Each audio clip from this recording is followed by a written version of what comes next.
सभी प्रेम से बोलिए गणेश महाराज की जय। आप और आपके परिवारजनों पर गणेश भगवान का आशीर्वाद सदा बना रहे। इस शुभ अवसर पर आप सभी सुनने वाले हैं संकष्टी चतुर्थी की व्रत कथा। एक समय माता पार्वती जी ने गणेश जी से पूछा कि गणेश जी, वैशाख के महीने के कृष्ण पक्ष की जो संकटा नामक चतुर्थी कही गई है, उस दिन किस गणेश की किस विधि से पूजन करना चाहिए और उस दिन भोजन में क्या ग्रहण करना चाहिए। वैशाख मास के गणपति देवता का क्या नाम है, उनके पूजन आदि का क्या विधान है, तो यह सब आप मुझसे कहिए। तब गणेश जी कहने लगे, हे माता, वैशाख मास चतुर्थी के दिन व्रत करना चाहिए। उस दिन वक्रतुंड नामक गणेश जी की पूजा करके भोजन में कमलगट्टे का हलवा लेना चाहिए। हे जननी, द्वापर युग में राजा युधिष्ठिर ने इस प्रश्न को पूछा था और उनके उत्तर में जो कुछ भगवान श्री कृष्ण ने कहा था, मैं उसी इतिहास का वर्णन करता हूँ, आप श्रद्धा से सुनिए। हे राजन युधिष्ठिर, इस कल्याणदात्री चतुर्थी का जिसने व्रत किया है और उसे जो फल प्राप्त हुआ, मैं उसे ही कह रहा हूँ। प्राचीन काल में एक रतिदेव नामक राजा थे। इस प्रकार आग तृण समूहों को जला डालती है, उसी प्रकार वे अपने शत्रुओं के विनाशक थे। उनकी मित्रता यम, कुबेर, इंद्र और देवताओं से थी। उन्हीं के राज्य में धर्मकेतु नामक एक श्रेष्ठ ब्राह्मण रहते थे। उनके दो स्त्रियां थी, एक का नाम सुशीला था और दूसरी का नाम चंचला था। सुशीला नित्य ही कोई ना कोई व्रत रखा करती थी, फलत उसके अपने शरीर को दुर्लभ बना डाला था। इसके विपरीत चंचला कभी कोई व्रत उपवास आदि न करके भरपेट भोजन करती थी। इधर सुशीला को सुंदर लक्षणों वाली एक कन्या हुई और उधर चंचला को पुत्र रत्न की प्राप्ति हुई।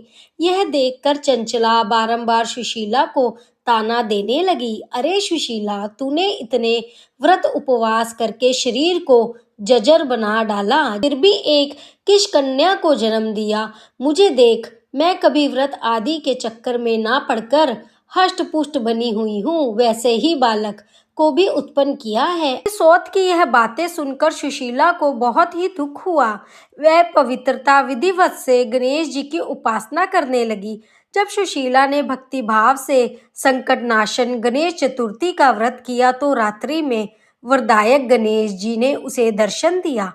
श्री गणेश जी ने कहा, हे सुशीला, तेरी आराधना से हम अत्यंत संतुष्ट हैं। मैं तुम्हें वरदान दे रहा हूँ कि तेरी कन्या के मुख से निरंतर मोती और मूंगा प्रवाहित होते रहेंगे। हे कल्याणकारी, इससे तुझे सदा प्रसन्नता रहेगी। हे सुशीला, तुझे वेद शास्त्र वेदता एक पुत्र होगा। इस प्रकार का वरदान देकर गणेश जी वहीं अंतर ध्यान हो गए। वरदान प्राप्ति के फल स्वरूप उस कन्या के मुख से सदैव मोती और मूंगा झड़ने लगे। कुछ दिनों के बाद सुशीला को एक पुत्र उत्पन्न हुआ और कुछ दिनों बाद धर्मकेतु स्वर्गगामी हो गया। उसकी मृत्यु के बाद चंचला घर का सारा धन लेकर दूसरे घर में जाकर रहने लगी, परंतु सुशीला पति गृह में ही रहकर पुत्र और पुत्री का पालन पोषण करने लगी। उस कन्या के मुंह से मोती मूंगा गिरने के फल स्वरूप सुशीला के पास थोड़े समय में ही बहुत सा धन एकत्रित हो गया। इस कारण चंचला उससे ईर्ष्या करने लगी। एक दिन हत्या के उद्देश्य से चंचला ने सुशीला की कन्या को कुएं में धकेल दिया। उस कुएं में गणेश जी ने उसकी रक्षा की और वह बालिका सकुशल अपनी माता के पास लौट आई। उस बालिका को जीवित देखकर चंचला का मन उद्गन हो उठा। वह सोचने लगी कि इसकी रक्षा ईश्वर करता है, उसे कौन मार सकता है। इधर सुशीला अपनी पुत्री को पूर्ण प्राप्त कर प्रसन्न हो गई। पुत्री को हृदय से लगाकर उसने कहा, श्री गणेश जी ने तुझे पूर्ण जीवन दिया है, अनाथों के नाथ गणेश जी हैं। चंचला आकर उसके पैरों में गिर गई। उसे देखकर सुशीला के आश्चर्य का ठिकाना न रहा।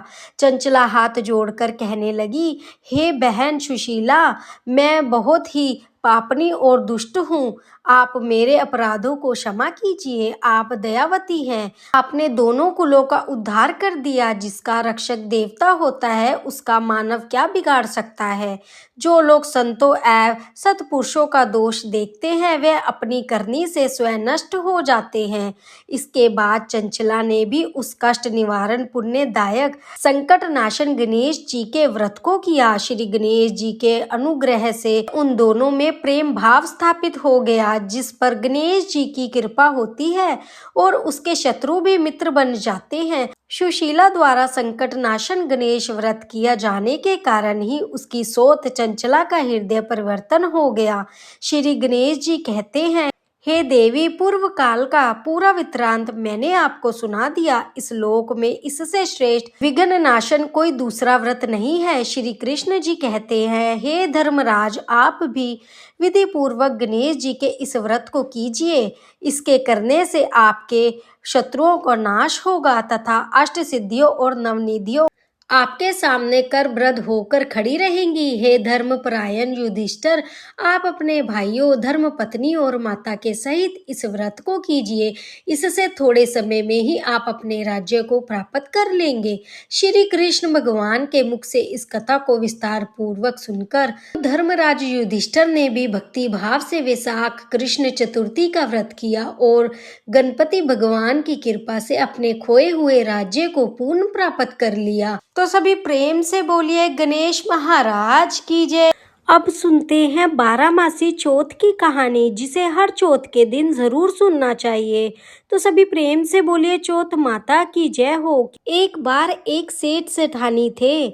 उनके घर में एक बेटा था, एक बहू थी। बहू बहुत ही संस्कारी थी, सबको भोजन कराती, फिर बाद में स्वयं भोजन करती। बहू जब भी बाहर जाती तब उसकी पड़ोसन रोज बहू से पूछती, बहू आज क्या बनाया, क्या खाया। तो बहू कहती, ठंडो बासी। एक दिन उसके पति ने उसकी यह बात सुन ली तो पति सोचने लगा कि हमारे घर में तो रोज ताज़ा और गर्म खाना बनता है और यह भी ताज़ा और गर्म खाना खाती है, फिर इसने पड़ोसन से ऐसा क्यों कहा। अब उसका पति रोज उसकी बात सुनने लगा तो रोज पड़ोसन पूछती, क्या बनाया, क्या खाया। तो बहू कहती, ठंडो बासी। तो पति ने सोचा कि चलो आज घर में पकवान बनाता हूँ, फिर देखता हूँ कि पत्नी पकवान खाकर पड़ोसन से क्या कहती है। तब उसने अपनी पत्नी से कहा कि आज बहुत सारे पकवान बनाना, बहुत सारी मिठाई बनाना। तो उसकी पत्नी ने बहुत सारे पकवान और मिठाइयाँ बना दी। घर के सभी लोग ने एक साथ बैठकर भोजन किया। भोजन करने के बाद जब बहू बाहर गई तो पड़ोसन ने पूछा, बहू आज क्या बनाया, क्या खाया। तो बहू ने पहले की तरह बोला कि ठंडो बासो खाया। तब सेठ के लड़के ने सोचा कि कोई ना कोई बात तो जरूर है जो मेरी पत्नी रोज ऐसा कहती है कि तुम रोज पड़ोसन को ठंडो बासी खाया ऐसा क्यों कहती हो, जबकि हम सब ने तो एक साथ बैठकर पकवान खाया है, मिठाइयाँ खाई हैं। तो पत्नी बोली कि हम जो खा रहे हैं वह हमारे बाप दादाओं की कमाई है। जिस दिन आप कमा कर लाओगे उस दिन मैं समझूंगी कि हम ताजा भोजन कर रहे हैं। पत्नी की बात उसके दिल पर लग गई तो माँ से बोला, माँ अब मैं शहर जा रहा हूँ, वहीं पर रहूंगा और कमाऊंगा। तो उसकी माँ बोली, बेटा क्या ज़रूरत है जाने की, हमारे पास तो इतना पैसा है कि खाए नहीं खाया जाए, 7 पीढ़ियाँ बैठकर खा लें, इतना धन है। लेकिन माँ के मना करने पर भी वह नहीं रुका। जाते समय पत्नी से कहने लगा कि जब मैं कमाकर बहुत सारा धन लेकर लौटूंगा तब तक चूल्हे की आंच बुझने मत देना। तो बहू ने सुनकर हाँ कर दी। तो वह ध्यान रखती कि चूल्हे की आंच ना बुझे, लेकिन एक दिन चूल्हे की आंच बुझ गई तो मन ही मन घबराने लगी कि कहीं मेरे पति पर कोई संकट तो नहीं आ गया, क्योंकि उन्होंने कहा था कि जब तक मैं ना लौटूं चूल्हे की आग मत बुझने देना। अब वह भागी भागी पड़ोसन के पास गई और वहां जाकर बोली कि मुझे थोड़ी सी आग दे दो। तो पड़ोसन उस समय चौथ माता का व्रत कर रही थी। तो पड़ोसन ने कहा कि थोड़ी देर में आ जाना। तो बहू पड़ोसन से पूछा कि आप क्या कर रही हो, किस भगवान की पूजा कर रही हो और इसके करने से क्या फल मिलता है। तो पड़ोसन बोलने लगी कि मैं चौथ माता का व्रत कर रही हूँ। चौथ माता के इस व्रत के करने से अन्न धन लक्ष्मी मिलती है, सबकी मनोकामनाएं पूर्ण हो जाती है, पति पर बच्चों पर कोई संकट आए तो वह दूर हो जाता है। तो पड़ोसन से उसने सारे व्रत की विधि पूछी, कथा पूछी। अब बहू भी अगली चौथ से व्रत करने लगी। उसने दीवार पर चौथ माता बनाई, गुड़ का चूरमा बनाकर रात को चंद्रमा को अर्घ देकर उसने चौथ माता की पूजा की, फिर भोजन किया। ऐसा करते करते बहू को बहुत दिन बीत गए। वह हर दिन अपने पति को याद करती थी और चौथ माता से प्रार्थना करती थी कि मेरे पति जल्दी से घर आ जाएं। एक दिन चौथ माता ने बहू के पति को सपने में कहा कि साहूकार के बेटे, तू जागा है या सोया है? तेरी पत्नी घर में तुझे बहुत याद करती है, तू घर जा और उसकी चिंता को दूर कर। तब वह कहने लगा कि जब तक बहुत सारा पैसा न कमा लूंगा घर नहीं जाऊंगा।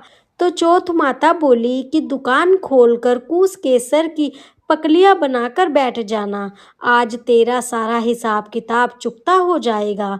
चौथ माता ने जैसा कहा था उसने वैसा ही किया।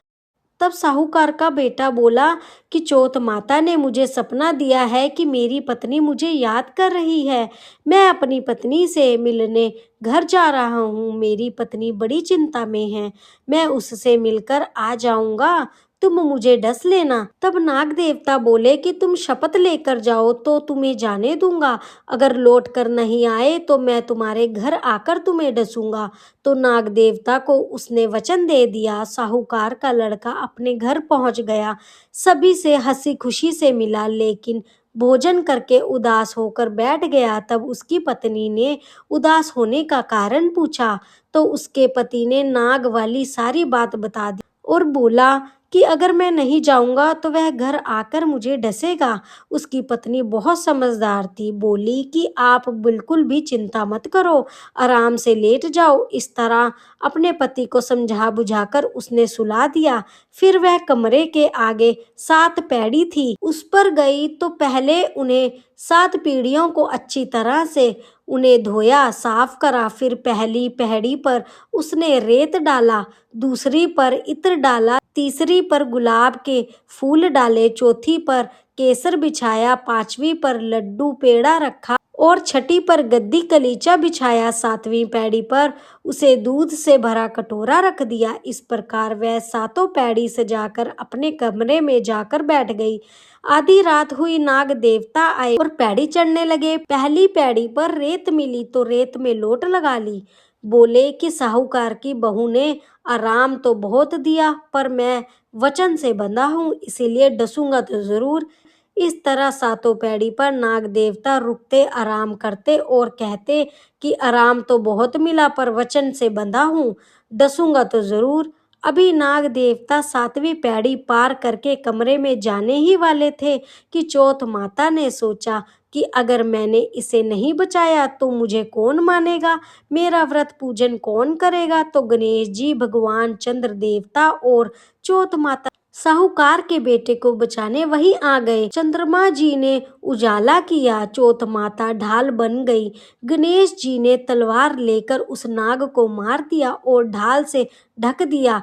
उधर बहू सारे दिन की थकी हारी थी तो सो गई। अगले दिन सुबह हुई तो ना बेटा उठा, अभी तक ना बहू उठी। सब लोग निश्चय इंतजार करने लगे कि अभी तक बेटा बहू क्यों नहीं आए। जब बहू को देर हो गई तो उसकी सास उसे उठाने के लिए कमरे में जाने लगी तो 7 पैड़ी पर उसने जो देखा वह तो बहुत घबरा गई। बेटा बहू को आवाज लगाई तो आवाज सुनकर बेटा बहू उठे तो देखा एक ढाल तलवार पड़ी थी। ढाल उठाई तो ढाल के नीचे काला नाग मरा पड़ा था। तब बेटा बहू सोचने लगे कि आज तो कोई लिया दिया आगे आ गया। तब भगवान गणेश जी और चौथ माता जी ने रक्षा की। कथा सुनने के बाद हाथ जोड़कर कहें, हे भगवान गणेश जी, हे चौथ माता जी, जैसे आपने साहूकार के बेटे की बहू की रक्षा की, वैसे ही सबकी रक्षा करना। कहानी कहने वाले, सुनने वाले सबकी रक्षा करना और सबकी मनोकामनाएं पूर्ण करना। तो सभी प्रेम से बोलिए गणेश महाराज की जय, चौथ माता की जय। अब सुन